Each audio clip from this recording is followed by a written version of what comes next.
Welcome to The Hypnotist, the show that gives you inside access to cutting-edge hypnosis with real clients facing genuine issues. Brought to you by the hypnotherapist demanded by celebrities, CEOs, and even royalty, Adam Cox. These recordings took place live from Adam's clinic in London's world-famous Harley Street. This podcast features powerful hypnosis, so do not listen while driving or operating machinery. This recording is not suitable for those with epilepsy or severe mental health issues. So, get yourself comfortable and enjoy today's episode of The Hypnotist. Hi, it's Adam here, and in this episode of The Hypnotist, you'll be listening to a hypnosis session for a very successful gentleman that had issues enjoying his free time. Particularly when it came to socializing involving alcohol that didn't directly involve his family. Part of the reason for that was when he grew up, there was a close family member that was an alcoholic, and quite often alcohol would lead to unpredictability and problems. And it's highly likely that witnessing that, certain beliefs or rules were formed designed to protect his life going in a similar direction. And while that might have been useful, it's not unusual for people to create beliefs or rules that are designed to keep them safe that can be too vigilant, too cautious. And in his particular case, if he would just go out and have a good time with his friends, that would lead to feelings of guilt and shame. So what you're going to hear in this particular hypnosis session is that there is a particular protocol to release guilt and shame, which I think if you're listening to this, irrespective of your own background, will be useful because it's not unusual for people to be holding on to guilt and shame from events that have happened years, if not decades prior. But also you're going to hear a way of installing new beliefs that link within the context of this gentleman's life. So drinking in a pub, for example, was something that he felt guilty about. So we then link that to more useful rule-based beliefs, so that drinking isn't the problem, but excessive drinking is the problem. So it's still useful to have feelings of guilt if he breaks his own standard, so long as we define the standard accurately. So excessive drinking, but also for this family member that he saw growing up, he felt that they prioritized drink above their family, and he didn't want to do that. So the other key belief or rule-based belief is that, it's not acceptable to prioritize drinking over his family or over his work. And by doing that, the belief systems that were designed to protect him from messing up his life effectively would still create feelings of let's say, intuitive feedback, quite often described as guilt or shame, if he broke those standards, but those standards weren't the unconscious rules that he was carrying before. So he almost felt like, he wasn't allowed to just enjoy himself without his family being there. And then the key thing is that we needed to future pace that and check the ecology of that change. So then we take him back to seeing his own family to check that they're also agreeable with this change in priorities or change in thinking. So therefore, he can't be agreeing something with himself if his family isn't also on the same page. This is obviously designed very much with a view of managing alcohol. Personally, I don't drink alcohol myself. I've not drunk for about 4 years. But I see no issue with people drinking alcohol so long as it's not detrimental to the quality of their life. If it is, then in certain cases you can either change that to be more moderate with alcohol or make the decision not to drink alcohol at all. But if you're listening to this and you'd like to make a change, or you're feeling unnecessary guilt or shame for things that have long since passed, it might be worth scheduling a free consultation call with me to explore how I could work with you individually to make that change. And there'll be a link nearby to this recording to enable you to do that. For now, though, enjoy this session. So just find a quiet place where you won't be disturbed, relax, and enjoy the session.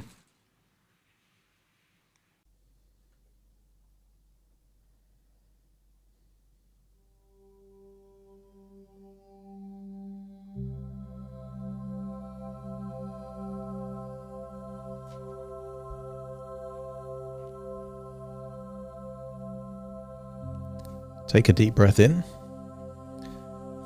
and on the outward breath, allow your eyelids to close. As you breathe in, imagine breathing in a resourceful feeling of relaxation. And as you exhale, just get a sense that tension, stress, worries are leaving your body in your outward breath. As you breathe in and breathe out, notice that as you become aware of any tension, perhaps around your face, your head, neck and shoulders, I want you to imagine that tension is almost like ice, crystals of ice fused into the skin.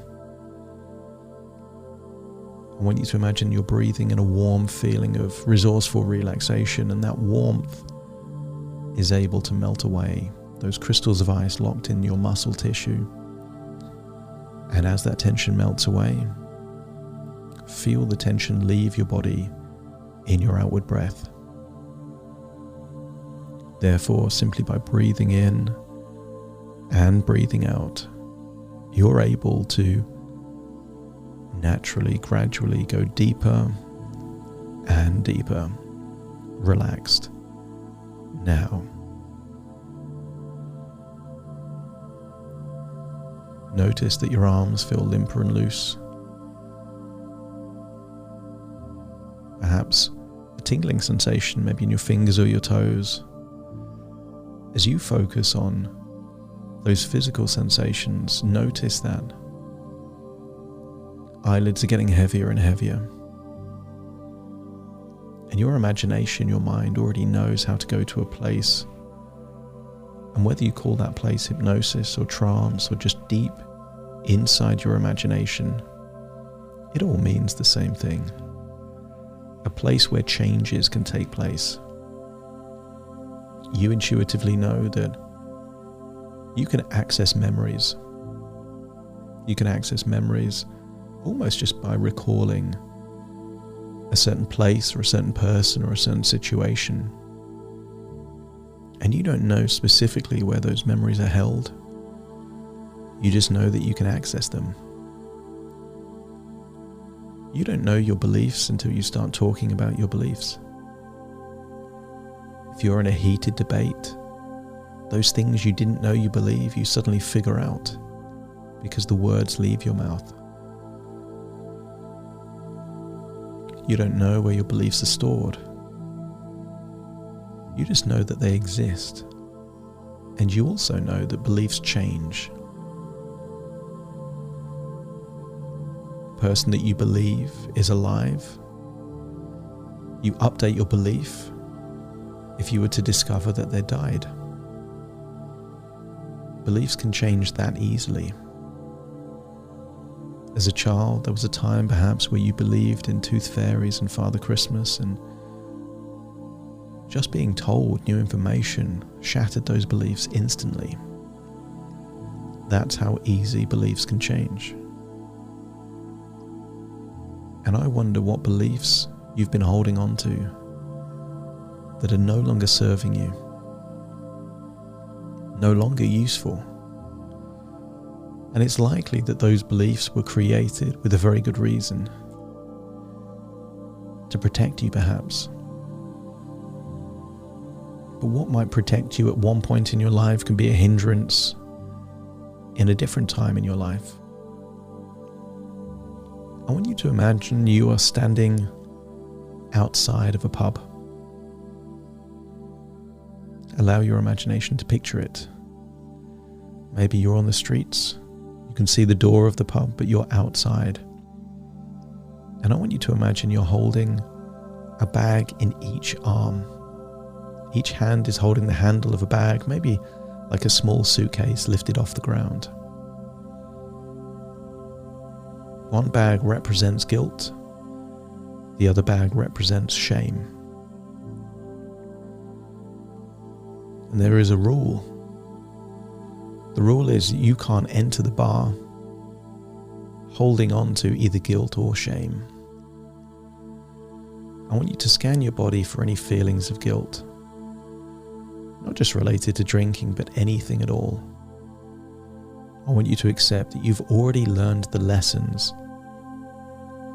through any feelings of guilt. It's enabled you to make decisions, raise your standards, increase your wisdom, and therefore you don't need to hold on to that guilt anymore. I want you to scan your body for where you feel that guilt. For some people, it's a heaviness in their chest. For others, a sensation almost like inside their head. I want you to find where guilt is for you and to choose to physically release that guilt into the bag that represents guilt. Have it leave your body and enter the bag, and feel how heavy that bag becomes.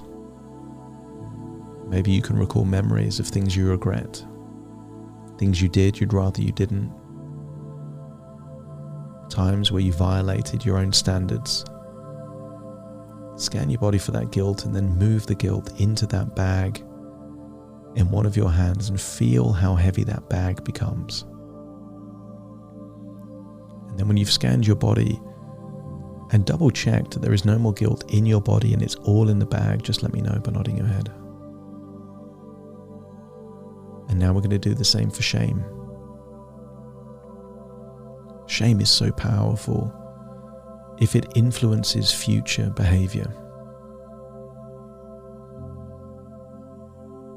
I want you to imagine that shame is a catalyst for change. Very powerful so long as it does result in a change. But I think you've made many of the changes that you've wanted to make. Those times that you felt truly ashamed was either because you didn't meet your standards or because those standards were badly phrased, ambiguous, and you felt shame for things that wasn't your shame. It was an echo of someone else's. I want you to get a sense that you're scanning your body for any feelings of shame. From the tip of your head all the way down to the tips of your toes, scan your body for that shame and move it from you into the bag. Feel just how heavy that bag becomes. A bag that represents guilt is so heavy. A bag that represents shame, so heavy. How can you live your life if you're carrying around these bags wherever you go? If your unconscious mind is ready to take the lessons from that guilt and shame, then you no longer have to hold on to the weight anymore. And if you're ready to let go of that guilt and shame, just let me know by nodding your head. I'm going to count down from 5 to 1. And when I arrive at 1, you will imagine releasing your hands and feeling the weight of those bags drop. So just a few more seconds, feel how heavy they are, and realize that if you don't drop this guilt and this shame, you'll be carrying it around forever. It's going to make time with your family harder if you're holding on to this guilt and shame. It's going to make time with the people you work with harder if you're holding on to this guilt and shame. It's even going to affect your leisure time, your recreation time, if you're holding on to this guilt and shame. How practical is it to live your life holding on to these two big heavy bags? And as you accept it's no longer necessary or useful for you to hold on to these bags, it's now time to let them go. Starting to count. 5. Feeling the heaviness of those bags, really heavy. 4. Feeling the weight dragging your arms down. 3. Wondering how good it's going to feel to let go of these bags. 2. Loosening your grip. And then 1. Letting go of the bag. Hear the thud as these bags hit the ground, and then take 5 steps forward. 1, 2, 3, 4, 5. Turn around and see that guilt and shame are now behind you. Now you could choose at any point in time to pick up these heavy bags and live your life holding on to them. But you've taken all the value from those bags now. All that's left is the weight. Why would you carry the weight if you've already learned the lesson. And now it's time to enter this pub that you see in front of you, but there is a sign above the door, and it says that when you enjoy your leisure time, it makes your work time more productive and more focused. I want you to try and open the door without believing that to be true, and notice that the door is stuck shut. It's only when you truly believe that when you really enjoy your leisure time, it does indeed recharge your batteries, makes you more productive, more focused. And when that belief becomes how you think about your leisure time, then the door opens. And when that door opens, let me know by nodding your head. Now it's time to walk into the bar. I want you to imagine ordering a drink, perhaps seeing friends there. I want you to get a sense that you've been holding on to a belief for a while, that at some level drinking with your friends represents a betrayal of your family and those that you love the most. That's not true, and that's not useful. In fact, this feeling of guilt or shame has been designed to stop you following a path of someone that you know close. But you've already made the decision you're not going to follow that path. In which case, there's no betrayal. In fact, it just represents balance. I want you to order 2 drinks from the bar. Each drink represents a new belief. The old belief, perhaps, was that you shouldn't be drinking. And the new belief that is contained in one of those drinks is a belief that I will never excessively drink. And if you do ever excessively drink based on your own standards, don't be surprised if that guilt and shame comes back just long enough for you to then raise your standards and drink to a level where you get the balance just right. And if you're willing to accept that new belief to replace the old one, just let me know by nodding your head. And then imagine drinking that drink, enjoying the drink, but realizing that the drink represents you accepting a new belief system. It's not drinking that's an issue, it's excessive drinking. And if you agree that you can drink, but that you're not willing to excessively drink, then finish the drink as you then accept that new belief system to be true.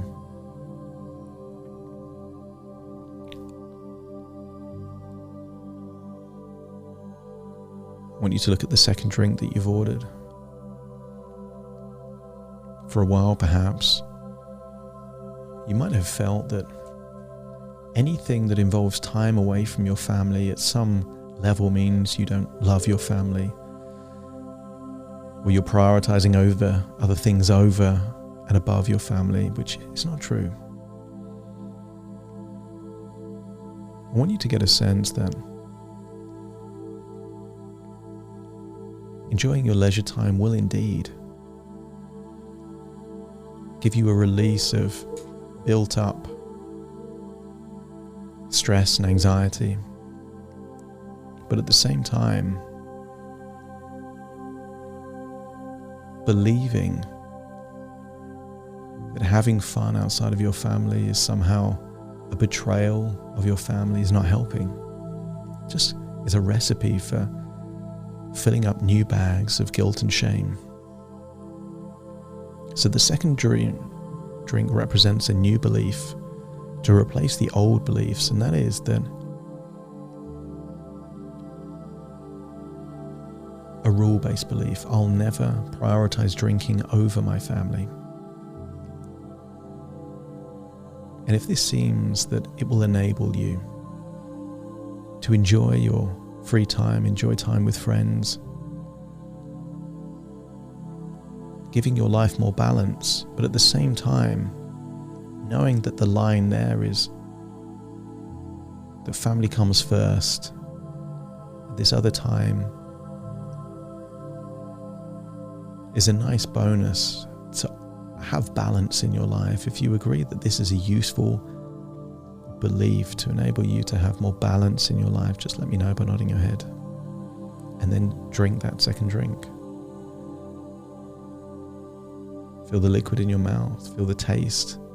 And as you swallow, you accept that new belief to be true.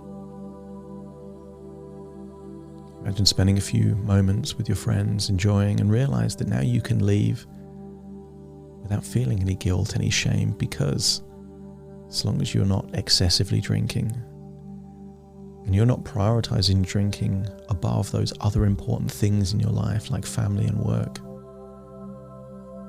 then there's no problem. You enjoy the time while you're there, and then imagine returning from the pub, seeing those heavy bags there on the pavement, knowing that you could pick up that guilt and shame whenever you want, but choosing not to for now. And then making your way home. Perhaps there's someone there that asks how your time was, and you can tell them the truth. You had a great time. And you had a great time because you met your own standards. You weren't prioritizing above anything more important, and you weren't excessively drinking. And notice there is an absence of guilt or shame. You don't have to lie about your experiences. You can be truthful because you are meeting your own standards. If it feels like something has changed, and therefore there is possibilities and opportunities for more balance and more joy in your life from this point forward, let me know by nodding your head. Imagine giving your family a hug and telling them, look into their eyes and tell them that you won't excessively drink. Make a promise to them. And tell them that although you'll drink every now and then, you'll never put drink before their needs. And if they seem happy with that, let me know by nodding your head. And because they're happy with it, that means the standard's at the right level. And therefore, that will cement this change in thinking in your mind. And it will be this way as the default way going forward. And then realize that all of this is just thoughts within thoughts, ideas within ideas, dreams within dreams, and actually you're listening to me firmly in the present. Very soon I'll count from 1 to 10 to awaken you, but first of all, take a deep breath in through your nose and out through your nose. Just wiggle your fingers, wiggle your toes, get a sense that you're in your own physical body right now. I'll count from 1 to 10, and when you awaken, the guilt and shame will still be left behind, but you will awaken with new belief systems to enable you to have more balance and joy in your life. Starting to count to awaken you. 1, 2, 3, waking up. 4, 5, 6, more alert. 7, 8, open your eyes, open your eyes. 9, 10, wide awake, wide awake, wide awake.